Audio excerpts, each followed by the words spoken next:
Myanmar में आए भूकंप के कारण अब तक 1000 लोगों की मौत। कल रात एक बार फिर 4.2 तीव्रता के भूकंप के झटके महसूस किए गए। म्यांमार में आए भूकंप में 2300 से ज्यादा लोग घायल। सेना के कई प्रभावित इलाकों में आपातकाल की घोषणा। भूकंप में तबाह हुए म्यांमार को भारत ने भेजी मदद। राहत सामग्री में शामिल हैं टेंट, स्लीपिंग बैग, कंबल, खाना, वाटर प्यूरिफायर, आवश्यक दवाइयों के साथ और भी काफी कुछ। भूकंप के कारण थाईलैंड में एक निर्माणाधीन इमारत गिरी। बैंकॉक में 10 लोगों की मौत, 100 से ज्यादा लोग फंसे। भूकंप से तबाह हुए बैंकॉक से लोग कर रहे वतन वापसी। दिल्ली हवाई अड्डे पर पहुंचे लोगों ने कहा वो वक्त डरावना था। सूत्रों के मुताबिक घर में कैश मिलने के मामले में सीजीआई संजीव खन्ना दिल्ली पुलिस को जस्टिस यशवंत वर्मा के खिलाफ एफआईआर की दे सकते हैं इजाजत। 2 हफ्ते में आ सकती है कमेटी की रिपोर्ट। छत्तीसगढ़ के सुकमा में सुरक्षा बलों नक्सलियों की मुठभेड़। 16 नक्सलियों के मारे जाने की खबर, 2 जवान जख्मी। केंद्रीय गृह मंत्री अमित शाह की नक्सलियों को चेतावनी। कहा हथियार और हिंसा से कुछ नहीं कर सकते, शांति और विकास ही एकमात्र रास्ता। बीजापुर में नक्सलियों की नापाक साजिश का शिकार बने ग्रामीण। इंद्रावती नदी पार करते समय आईडी चपेट में आई महिला, हालत गंभीर। एआईएमआईएम प्रमुख हसदुद्दीन ओवैसी ने वक्फ बोर्ड को लेकर कहा वक्फ सरकार की प्रॉपर्टी नहीं। चंद्रबाबू नायडू, नीतीश कुमार, चिराग पासवान और जयंत चौधरी पर भी निशाना। कहा उनकी बढ़ाई पर सरकार ला रही है बिल। चुनावी साल में दिल्ली के नेताओं का बिहार दौरा हुआ तेज। आज देर शाम केंद्रीय गृह मंत्री अमित शाह 2 दिन के दौरे पर पहुंचेंगे पटना।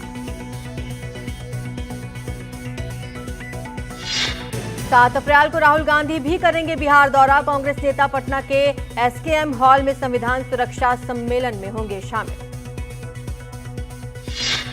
अभिनेता सलमान खान ने पहनी राम मंदिर की तस्वीर, भड़के मौलाना शहाबुद्दीन। कहा यह इस्लाम विरोधी काम, करें तौबा। Stand up comedian Kunal Kamra को मद्रास हाईकोर्ट ने 7 अप्रैल तक अंतरिम जमानत दे दी है। कुणाल कामरा के खिलाफ मुंबई के खार पुलिस स्टेशन में मामला दर्ज। पुलिस ने दूसरा सम्मन 31 मार्च के लिए जारी किया। कॉमेडियन समय रैना ने दूसरी बार अपना बयान दर्ज कराया। यूट्यूब पर अपने एक शो के दौरान रणबीर इलाहाबादिया द्वारा की गई विवादास्पद टिप्पणियों का है मामला। प्रयागराज में एयरफोर्स कॉलोनी के अंदर इंजीनियर की गोली मारकर हत्या। हत्यारे खिड़की से गोली मारकर हुए फरार। दिल्ली के अलीपुर थाना क्षेत्र में बाइक सवार बदमाशों ने युवक की हत्या की। पुलिस को गैंग वॉर की आशंका। मृतक पर पहले से ही कई आपराधिक मामले दर्ज। गुरुग्राम के वसई चौक पर लगभग 100 से ज्यादा झुग्गियां जलकर खाक। करीब 1.5 घंटे की मशक्कत के बाद पाया गया काबू। नोएडा में चल रहे बड़े ऑनलाइन पोर्नोग्राफी रैकेट का भंडाफोड़। 5 साल से पति पत्नी चला रहे थे ये रैकेट। कर्नाटक के बेलगावी में एक बुजुर्ग दंपति ने 50 लाख की साइबर धोखाधड़ी और उत्पीड़न का शिकार होने के बाद किया आत्महत्या। 2 के खिलाफ मामला दर्ज। दिल्ली के विवेक विहार इलाके में घर में बेड बॉक्स में एक महिला की मिली लाश। घर से बदबू आने पर पड़ोसियों ने दी पुलिस को सूचना। अपनी पत्नी की हत्या कर शव सूटकेस में रखकर बेंगलुरु से भागने वाला शख्स पुणे से गिरफ्तार। पत्नी की हत्या के बाद आत्महत्या की कोशिश की थी। जीआरपी आरक्षक की तत्परता से बची बच्ची की जान। चलती ट्रेन के नीचे से चंद सेकंड में बच्ची को खींचा। मध्य प्रदेश के मैहर में नहर निर्माण के नाम पर ठेकेदार मनमानी तरीके से कर रहा ब्लास्टिंग। घरों में आई दरार। गुना में जिला शिक्षा अधिकारी कार्यालय में एबीवीपी ने किया विरोध प्रदर्शन। छात्रों का आरोप नियमों को ताक पर रखकर स्कूलों को दी जा रही है मान्यता। सीबीएसई ने 10वीं और 12वीं का नया पाठ्यक्रम किया जारी। वैश्विक शिक्षा को देखते हुए पाठ्यक्रम हुआ तैयार। 1 अप्रैल से लागू होगा नया पाठ्यक्रम। बिहार बोर्ड की 10वीं का रिजल्ट जारी। स्टूडेंट्स बीएसईबी मैट्रिक रिजल्ट 2025 आधिकारिक वेबसाइट matricresult2025.com से कर सकते हैं चेक। एनडीटीवी की website NDTV in education results BSEB पर भी जाकर देख सकते हैं नतीजे। डिंडौरी में एनएचएआई के अधिकारी पर भड़के बीजेपी विधायक ओम प्रकाश धुर्वे। हाईवे निर्माण में गड़बड़ी का लगाया आरोप। गडकरी से शिकायत करने की कही बात। अधिकारियों ने आरोपों को नकारा। अदानी ग्रुप के प्रमुख गौतम अदानी और झारखंड के मुख्यमंत्री हेमंत सोरेन के बीच हुई अहम मुलाकात। झारखंड में निवेश से संबंधित कई विषयों पर हुई चर्चा। अहमदाबाद में अदानी पीजीटीआई गोल्फ प्रशिक्षण अकेडमी का हुआ शुभारंभ। कपिल देव ने अदानी ग्रुप का किया शुक्रिया। गुजरात हाईकोर्ट ने आसाराम को दी 3 महीने की जमानत। सुप्रीम कोर्ट से मिली थी 31 मार्च तक की जमानत। आजीवन कारावास की मिली है सजा। आरजीकर मेडिकल कॉलेज में हुई वारदात को लेकर सीबीआई ने कहा नहीं हुआ था गैंगरेप। बड़ी साजिश और सबूतों को मिटाने के मामले में जांच जारी। कोटा के तलवंडी में कोचिंग छात्रों के साथ मारपीट। खाने को लेकर हुई कहासुनी के बाद में स्टाफ ने कोचिंग छात्रों के साथ की मारपीट। मुंबई में खुले में कचरा जलाने वालों पर लगेगा 1000 रुपए का जुर्माना। इससे पहले केवल 100 रुपए वसूला जाता था जुर्माना।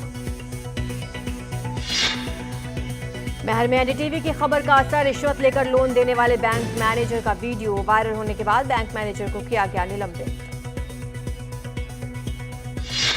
कोलकाता में गरीबी में जीने को मजबूर आखिरी मुगल बादशाह के वंशज बहादुर शाह जफर के लिए मांगा स्वतंत्रता सेनानी का दर्जा। 2019 में गुजरात के वडनगर में योग मुद्रा में मिले 1000 साल पुराने कंकाल का लखनऊ में डीएनए टेस्ट। वडनगर प्राचीन समय में था एक महत्वपूर्ण बौद्ध केंद्र। रोहतक के गवर्नमेंट गर्ल्स कॉलेज के शौचालय से निकला सांप। स्नेकमैन ने सांप को रेस्क्यू किया।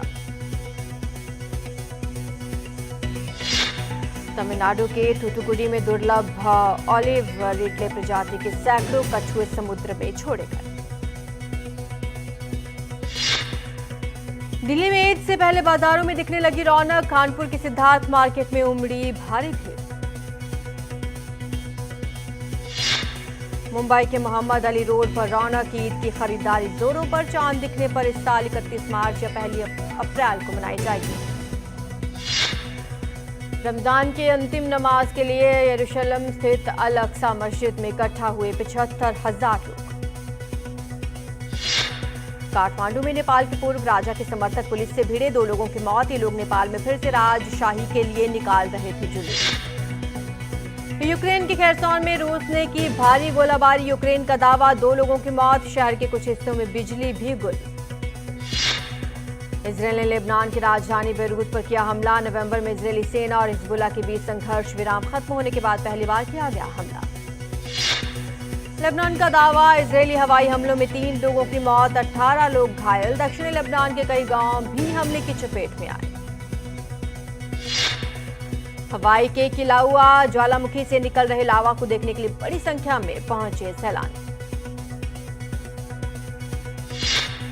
2025 का पहला सूर्य ग्रहण आज लगेगा। हालांकि आंशिक सूर्य ग्रहण की वजह से ये भारत में दिखाई नहीं देगा। आज आईपीएल के 9वें मुकाबले में मुंबई इंडियंस का सामना गुजरात टाइटंस के साथ। अहमदाबाद के नरेंद्र मोदी स्टेडियम में होगी भिड़ंत। सलमान खान और रश्मिका मंदाना स्टारर सिकंदर का नया गाना इंटरनेट पर मचा रहा है धमाल। ये एक रोमांटिक सॉन्ग है।